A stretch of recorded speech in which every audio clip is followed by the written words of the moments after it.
इकाई नो हिंदी निबंध। अब इसमें अगला जो है निबंध हमारा नाखून क्यों बढ़ते हैं। ये लिखा था हजारी प्रसाद द्विवेदी ने।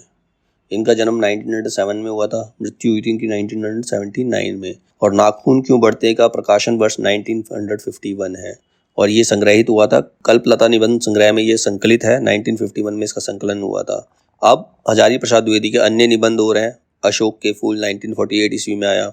अशोक के फूल दोबारा आया 1951 में। मध्यकालीन धर्म साधना 1952, विचार और वितर्क 1957, विचार प्रवाह 1959, कुटज 1964, साहित्यिक सहचर 1965, आलोक पर्व 1972। तो ये इनके अन्य निबंध हैं।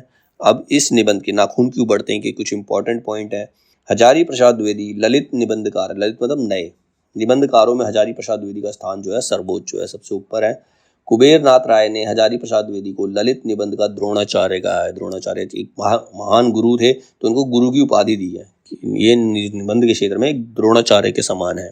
डॉक्टर राम स्वरूप द्विवेदी, विचारों की तेजस्विता और कथन, लालित्य का पूर्ण सामंजस्य उनके निबंधों में समाहित है। जैसे कबीर और रविंद्रनाथ दोनों एक जगह पर मिल जाए, मतलब इतना अच्छा रूप इन्होंने निबंधों का दिखाया, ललित नए निबंधों का दिखाया है जैसे कबीर और रविंद्रनाथ टैगोर दोनों ने मिलकर लिखा हो। तो इतने बड़े बड़े विभूति का इनसे इनका कंपैरिजन किया गया है। इस निबंध में नाखून का बढ़ना पशुता का प्रतीक है। नाखून का बढ़ना क्या है? पशुता। इंसान के अंदर जानवर पैदा होता है, तो नाखून को काटना मनुष्यता का प्रतीक है और बढ़ते हुए नाखूनों को काटना मनुष्यता है, क्योंकि तो अपने अंदर के जानवर को मार देना। यह निबंध विचार प्रधान व्यक्तिनिष्ठ शैली में लिखा गया है तथा इस निबंध में प्राचीनता और नवीनता का समन्वय किया गया है। मतलब पुराने जमाने के बारे में बताया है, नए जमाने के बारे में बताया, दोनों में तालमेल बिठाया गया है इसके अंदर। हजारी प्रसाद द्विवेदी निबंध वह साहित्यिक रूप है जिसमें लेखक ने प्रतिपाद्य विषय के भीतर ही अपनी रुचि, भावना और विचारों की स्वच्छ भाव से अभिव्यक्ति की है। ललित निबंध में विषय की अभिव्यक्ति प्रमुख है। ललित जो नए निबंध है उसमें विषय की मतलब जो सब्जेक्ट बहुत ज़्यादा ज़रूरी है, सब्जेक्ट जो है सबसे ज़्यादा इम्पोर्टेंट है। अब इस निबंध का सारांश समरी देख लेते हैं इसकी। लेखक की छोटी लड़की जब पूछती है आदमी के नाखून क्यों बढ़ते हैं, पर कोई नहीं जानता कि ये आगे नाखून क्यों इस प्रकार बढ़ा करते हैं। काट दीजिए, वे चुपचाप दंड स्वीकार कर लेंगे, मतलब दर्द भी नहीं होता, नाखून काटने पर दर्द भी नहीं होता। पर निर्लजन अपराधी की भांति फिर छूटते ही सेंध पर हाजिर, आखिर इतना बेधुविद्या क्यों है। लेकिन वो दर्द भी नहीं होता लेकिन फिर बढ़ जाते हैं, इतने बेशर्म है वो। कुछ लाख वर्ष पहले मनुष्य जब जंगली था, वन मानुष जैसा, तो उसे नाखून की जरूरत, उसकी जीवन रक्षा के लिए नाखून बहुत जरूरी होते, क्योंकि उस समय कोई औजार नहीं थे। असल में वही उसके अस्त्र थे। दांत भी थे, पर नाखून के बाद ही उनका स्थान था। उन दिनों ने जूझना पड़ता था, प्रतिद्वंदियों को पछाड़ना पड़ता था। नाखून उसके लिए आवश्यक अंग था। धीरे धीरे मनुष्य आगे बढ़ता गया, पत्थर के हथियार तथा हड्डियों के हथियार बनाए। इन हड्डियों के हथियार में सबसे मजबूत और सबसे ऐतिहासिक था देवताओं के राजा का वज्र, जो कि एक ऋषि दधीची मुनि की हड्डियों से बना था। मतलब उस मुनि ने राक्षस का वध करने के लिए अपनी हड्डियों का दान दे दिया, जिससे वज्र बना, जिससे इंद्र ने उसका संहार किया था। मनुष्य और आगे बढ़ा, धातु के हथियार बनाए। इतिहास आगे बढ़ा, बंदूकों ने, कारतूसों ने, बम्बों ने, भांति बम वर्ष वायुयानों ने इतिहास के किस भरे घाट तक घसीटा है। मतलब कितने बड़े बड़े हथियार बना डाले, ये सबको मालूम है। नकदर मनुष्य अब एटम बम पर भरोसा करके आगे की ओर चल पड़ा है। जो पहले मनुष्य अपने नाखूनों का हथियार चलाता था, वो आज एटम बम को अपना हथियार मानता है। पर उसके नाखून अब भी बढ़ रहे हैं। अब भी प्रकृति मनुष्य को उसके भीतर वाले अस्त्र से वंचित नहीं कर रही है। अब भी वह याद दिला देती है कि तुम वही लाख वर्ष पहले नख देता वाले जीव हो, मतलब नाखून और दांत वाले ही जीव हो। पशु के साथ एक ही सतह पर विचरने वाले और चरने वाले हो, इसीलिए हमारे नाखून बढ़ते हैं। मनुष्य आज अपने बच्चे को नाखून ना काटने पर डांटता है, लेकिन प्रकृति है कि अब भी नाखून को बढ़ाए जा रही है, और मनुष्य है कि वह अब भी उसे काटे जा रहा है। वे कमबख्त रोज बढ़ते हैं क्योंकि वे अंधे हैं, नहीं जानते कि मनुष्य को इस कोटि कोटि गुना शक्तिशाली अस्त्र मिल चुका है। नाखून बढ़ते रहते, लेकिन उनको क्या पता कि उनके पास बहुत शक्तिशाली हथियार आ चुके हैं। मनुष्य अब नाखून नहीं चाहता, उसके भीतर बर्बर युग का अवशेष रह जाए, यह उसे असहनीय है। नाखून काटने से क्या होता है? मनुष्य की बर्बरता घटी कहाँ है? वह तो बढ़ती जा रही है। नाखून काटने का मतलब ये नहीं है, लेकिन वो हथियार तो बढ़ाते ही जा रहे हैं ना। मनुष्य के इतिहास में हिरोशिमा का हत्याकांड बार बार थोड़ी हुआ है, यह तो उसका नवीनतम रूप है। मैं मनुष्य के नाखून को देखकर निराश हो जाता हूँ। ये उसकी भयंकर पार्श्ववृत्ति के जीवंत प्रतीक है। मनुष्य की पशुता को जितनी बार भी काट दो, वह मरना नहीं चाहती, वो फिर जाग जाती है।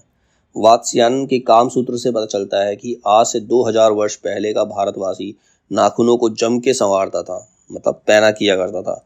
गौड़ देश के लोग उन दिनों बड़े बड़े नखों को पसंद करते थे और दक्षिणात्य लोग छोटे नखों को अपना सौंदर्य समझते हैं। ये अपनी अपनी रुचि है, देश की भी काल की भी। लेकिन समस्त अधोगामिनी वृत्तियों की ओर नीचे खींचने वाली वस्तुओं को भारतवर्ष ने मनुष्योचित बनाया है।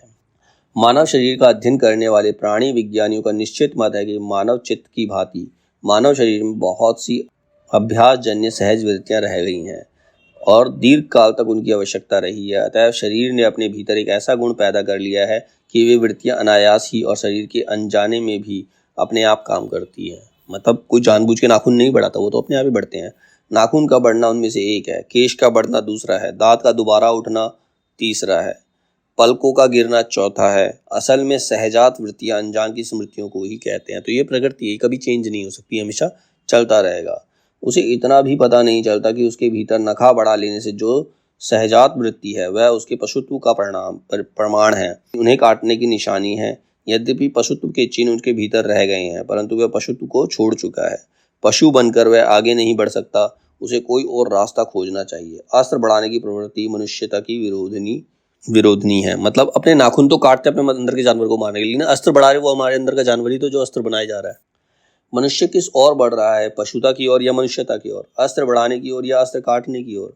मेरी निर्बोध बालिका ने मानो मनुष्य जाति से ही प्रश्न किया है। जानते हो नाखून क्यों बढ़ते हैं? ये हमारी पशुता के अवशेष हैं। मैं भी पूछता हूँ, जानते हो ये अस्त्र शस्त्र क्यों बढ़ रहे हैं? ये हमारी पशुता की निशानी है। भारतीय भाषाओं में प्राय अंग्रेजी के इंडिपेंडेंस शब्द का समानार्थ शब्द नहीं व्यवहृत होता। 15 अगस्त को जब अंग्रेजी भाषा में इंडिपेंडेंस की घोषणा कर रहे थे, देशी भाषा में पत्र स्वाधीनता दिवस की चर्चा कर रहे थे। इंडिपेंडेंस का अर्थ है अनधीनता, किसी की अनधीनता का अभाव, पर स्वाधीनता का शब्द का अर्थ है अपने ही अधीन रहना। दोनों में डिफरेंस है, ठीक है। अंग्रेजी में कहना तो सेल्फ डिपेंडेंट कह सकते हैं, ठीक है। तो इंडिपेंडेंस नहीं, सेल्फ डिपेंडेंस बोलना चाहिए, ठीक है। इतने दिनों तक अंग्रेजी की अनुवर्तिता करने के बाद भी भारतवर्ष इंडिपेंडेंस को अधीनता क्यों नहीं कह सका? उसने अपनी आज़ादी को जितने भी नामकरण किए, स्वतंत्रता, स्वराज्य, स्वाधीनता, उन सब में स्व का बंधन अवश्य रखा। यह संयोग की बात है, यह हमारी समूची परंपरा ही अनजाने में हमारी भाषा के द्वारा प्रकट हो रही है। तो हमारी भाषा ही ऐसी है कि वो सही चलती है। भारतीय चित्त जो आज भी अनधीनता के रूप में सोचकर स्वाधीनता के स्वरूप में सोचता रहे, वह हमारे दीर्घकालीन संस्कारों का फल है। वह स्व के बंधन को आसानी से नहीं छोड़ सकता। अपने आप के द्वारा लगाया हुआ बंधन हमारी संस्कृति की बड़ी भारी विशेषता है।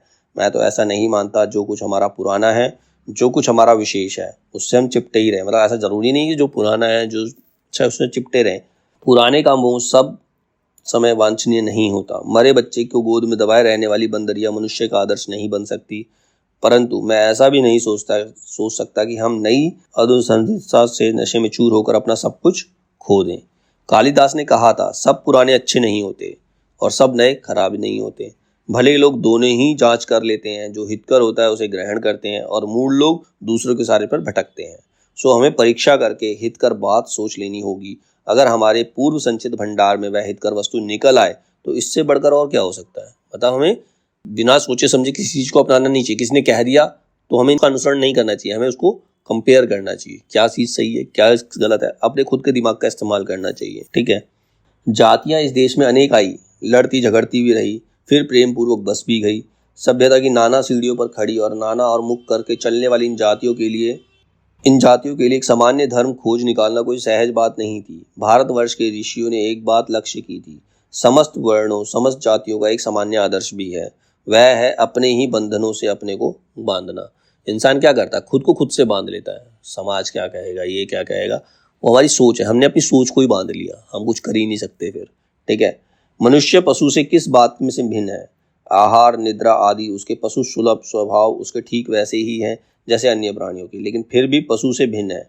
उसमें संयम है, दूसरे के सुख दुख के प्रति संवेदना है, श्रद्धा है, तप है, त्याग है।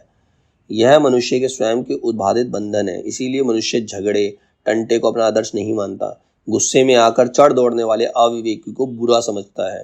मतलब जो व्यक्ति गुस्से में आके कुछ भी कर दे, तोड़ फोड़ मचाए, वो इंसान बुरा ही होता है और वचन मन और शरीर के लिए असत्याचरण को गलत आचरण मानता है। यह किसी भी जाति या वर्ण का या समुदाय का धर्म नहीं है।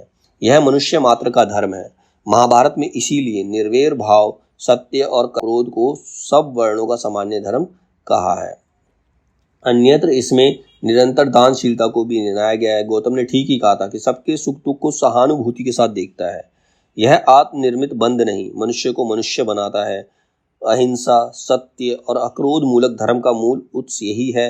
अनजाने में भी हमारी भाषा में यह भाव कैसे रह गया। मुझे नाखून के बढ़ने पर आश्चर्य हुआ था।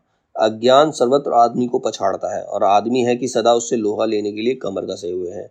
मनुष्य को सुख कैसे मिलेगा? बड़े बड़े नेता कहते हैं वस्तुओं की कमी है और मशीन बढ़ाओ, उत्पादन बढ़ाओ, धन की वृद्धि करो, बाह्य उपकरणों की ताकत बढ़ाओ।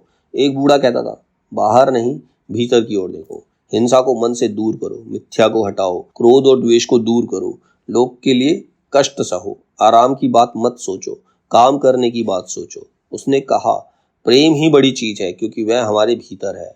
उच्छृंखलता पशु की प्रवृत्ति है, स्व का बंधन मनुष्य का स्वभाव है। पशु क्या करता है? किसी बंधन में नहीं रहता, उसका जो मन करता है वो करता है। लेकिन जो बंधन है वो मनुष्य का स्वभाव है, वो अपने आप को बांध के रखता है, संयम में रहता है। बूढ़े की बात अच्छी लगी या नहीं पता नहीं, उसे गोली मार दी गई। बूढ़ा कौन था? महात्मा गांधी। ठीक है। आदमी के नाखून बढ़ने की प्रवृत्ति ही हावी हुई। मैं हैरान होकर सोचता हूँ कि बूढ़े ने कितनी गहराई से मनुष्य की वास्तविक चरितार्थ का पता लगाया था। ऐसा कोई दिन आ सकता है जबकि मनुष्य के नाखूनों का बढ़ना बंद हो जाए। प्राणी शास्त्रियों का ऐसा अनुमान है कि मनुष्य का अनावश्यक अंग उसी प्रकार झड़ जाएगा जिस प्रकार उसकी पूंछ जड़ गई। मतलब जब उसको कोई काम नहीं रह जाएगा तो वो अपने आप वो अंग समाप्त हो जाएगा। जैसे हर मनुष्य की पहले पूंछ हुआ करती थी, अब पूंछ का कोई काम नहीं है, उसके हाथ पैर काम करने लग गए। पूंछ का काम क्या था? अपने शरीर की रक्षा करना, उसमें मक्खी मच्छर बैठे तो उड़ाना। तो जब उसके लिए हमारे हाथ पैर हो गए, हम काबिल हो गए, तो वो अपने आप ही झड़ गई। उसी प्रकार से अनावश्यक अंग प्रकृति अपने आप हटा देती है। उस दिन मनुष्य की पशुता भी लुप्त हो जाएगी। शायद उस दिन वह मरणाशास्त्रों का प्रयोग भी बंद कर देगा, मतलब ऐसे खतरनाक हथियारों का प्रयोग भी बंद कर देगा। तब तक इस बात से छोटे बच्चों को परिचित करा देना वांछनीय जान पड़ता है कि नाखून का बढ़ना मनुष्य के भीतर की पशुता की निशानी है और उसे बढ़ने नहीं देना मनुष्य की अपनी इच्छा, अपना आदर्श है। बेहतर जीवन में रोकना मनुष्य का तकाजा है। मनुष्य में जो घृणा है तो अनायास बिना सिखाए आ जाती है। घृणा क्या होती है? कोई जानबूझकर नहीं करता, बिना सिखाए अपने आप आ जाती है। दूसरे के मनोभाव का आदर करना मनुष्य का स्वधर्म है। अभ्यास और तप से प्राप्त वस्तुएं मनुष्य की महिमा को सूचित करती है। जो अभ्यास और तप से प्राप्त की जाती है उससे मनुष्य महान होता है। तपस्या करके, मेहनत करके जो फल प्राप्त होता है उसकी प्रशंसा होती है। सफलता और चरितार्थ में अंतर है। मनुष्य आमरण शस्त्रों के संचयन से, बाह्य उपकरणों के बाहुल्य से उस वस्तु को पा भी सकता है जिसे उसने बड़े आडंबर के साथ सफलता का नाम दे रखा है। मतलब तुम किसी को डरा कर, धमका कर कोई चीज छीन भी सकते हो, लेकिन वो तुम्हारी उपलब्धि नहीं मानी जाएगी। परंतु मनुष्य की चरितार्थ प्रेम में है, मैत्री में है, त्याग में है, अपने को सबके मंगल के निशेष भाव से देने में है। नाखूनों का बढ़ना मनुष्य की उस अंध सहजात वृत्ति का परिणाम है जो उसके जीवन में सफलता ले आना चाहती है। उसको काट देना उस स्वनिर्धारित आत्मबंधन का फल है जो उसे चरितार्थ की ओर ले जाता है।